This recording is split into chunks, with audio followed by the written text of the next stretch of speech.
Hello, Sonia here with your intuitive tip of the week. And this week, we're talking about getting grounded.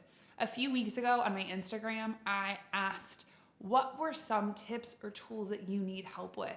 And this was something that came in a lot. How do I get grounded? So, first of all, let's look at what does it mean to be grounded? We throw around this word a lot, but in truth, when we're grounded, it means that we're centered in our physicality, that our bodies feel like a safe place, and that we're pulling up the energy from the earth instead of trying to manage the energy from our heads.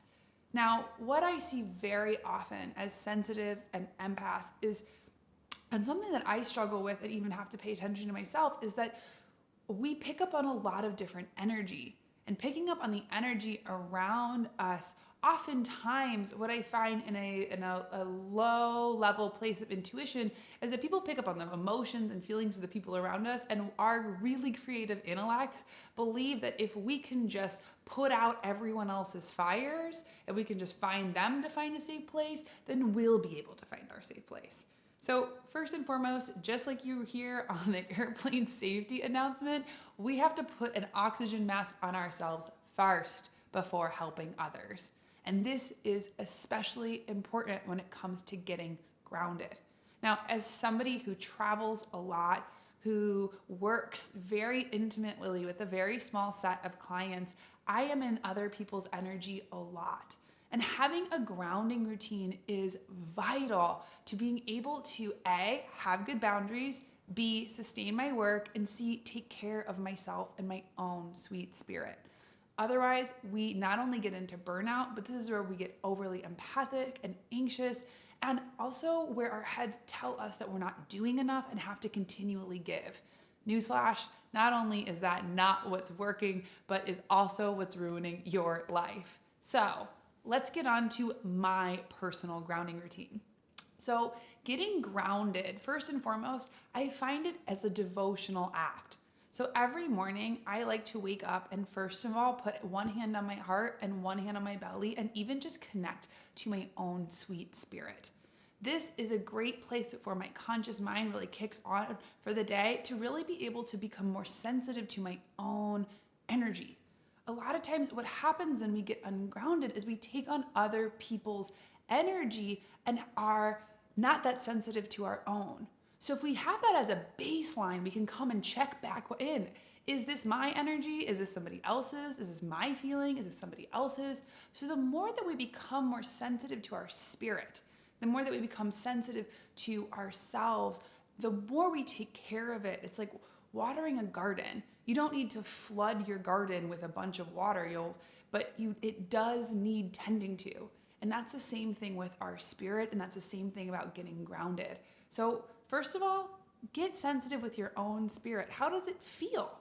Second of all, for me, like so many other people, I love to meditate. And meditation for me also comes with an intention. I like to anchor in my meditation with an intention of the day. And this is going to be a touchstone point for me to return to over and over and over and over again. And a big one that I use all the time is an intention to slow down.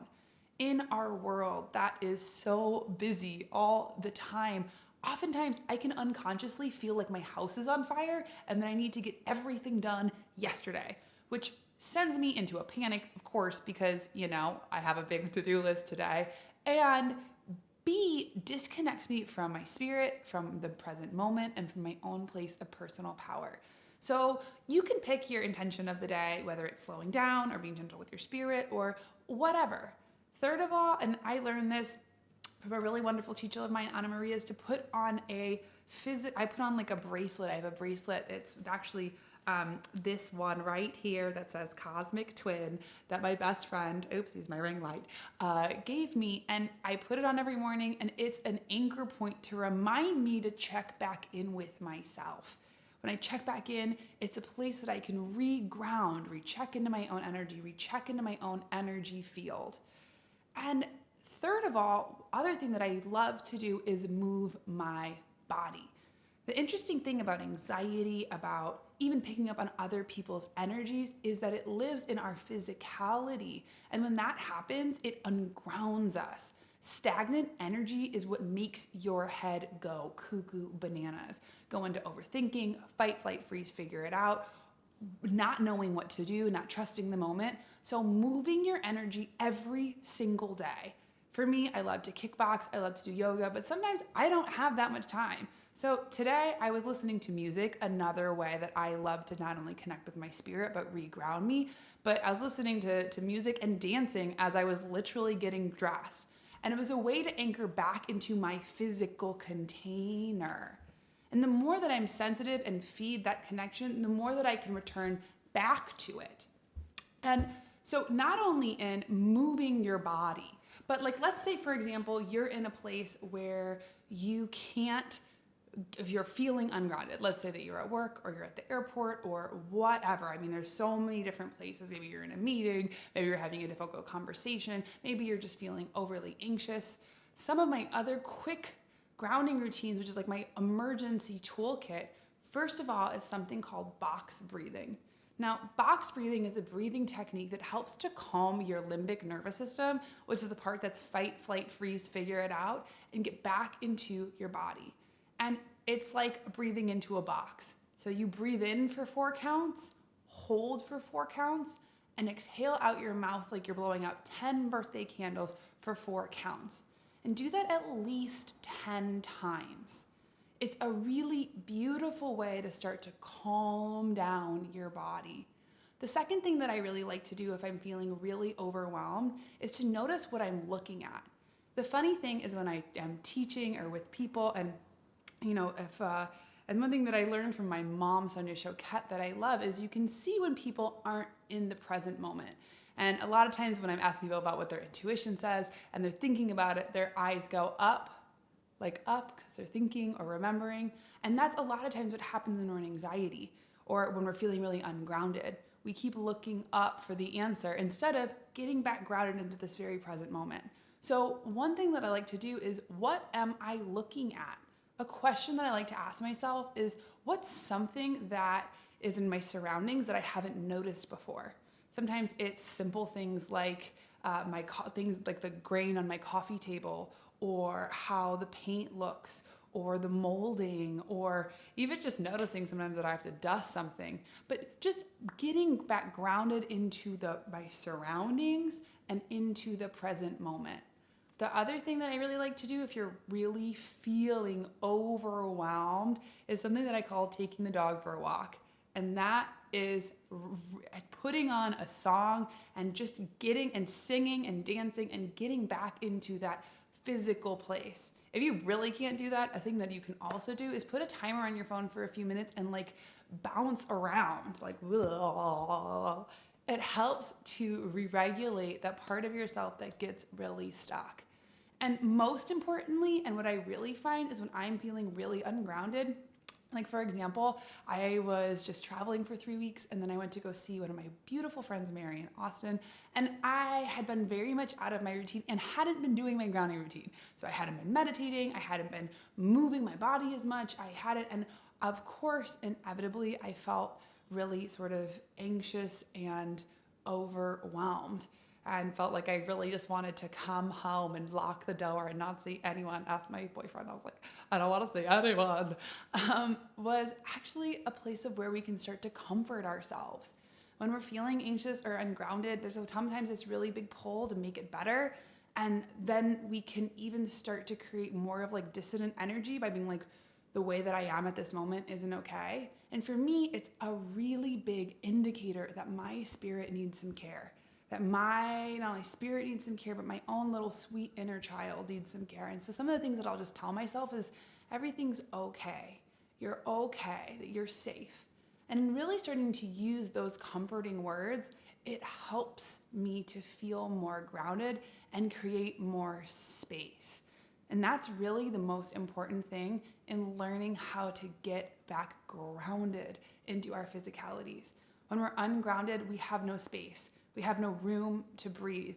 We have no ability to trust the present moment, to trust our guides, and trust the universe. And It's not a problem, but an invitation to be more compassionate and loving and nurturing, and actually have it be a window into what it is that we need. We have really important grounded needs, and the more that we're sensitive to our spirit, the more that we water it, the more that we let ourselves play, the more that we nurture it, the more that we make it a priority, the more easily grounded we feel, instead of having to do the emergency 911. So if you're feeling ungrounded, first of all, be kind to yourself. You're trying your best, and it happens. We have a really overwhelming world with a lot of information. And that brings me to my last point: get off your phone. I find so often that my phone, especially if I'm on Instagram or YouTube or doing the emails or whatever, that it's really this anxiety provoking place. So any way to get me grounded back into the present moment, and is also a place of like where I really invite myself to like go for a walk and also just take some quiet time to myself. So I hope that this video helped you with some tools on how to get grounded. Use one or two, see which ones work best for you, and then put them into a daily practice. And when you're feeling overwhelmed, remember to comfort your sweet, kind little spirit that just needs some support. Because that's what it really means when we're feeling ungrounded. We need more support. And not only from the inside, but from the outside. So ask somebody that you love or care about to even just give you a hug or tell you everything's gonna be okay. It helps a lot. And we need each other. We need support systems. No man is an island. So I encourage you to also not just be support, but allow yourself to be supported and recognize how easy that is to do. So I am sending you all of my love. And if you need support, whether it's getting in touch with your soul purpose or are really wanting to anchor in your own intuitive gifts, I encourage you to book a discovery call with me today. It's 15 minutes. I can let you know how I work, and seeing if working together would be a good fit. If great, awesome.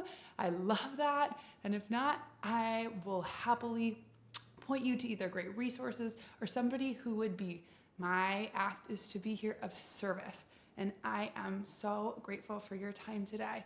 If you don't already subscribe to me on YouTube, check me out at Sonia Tully, and Instagram, Sonia Tully. Or you can go check out my website, soniatully.com. I hope you're having a beautiful day. Sending you all my love. Bye.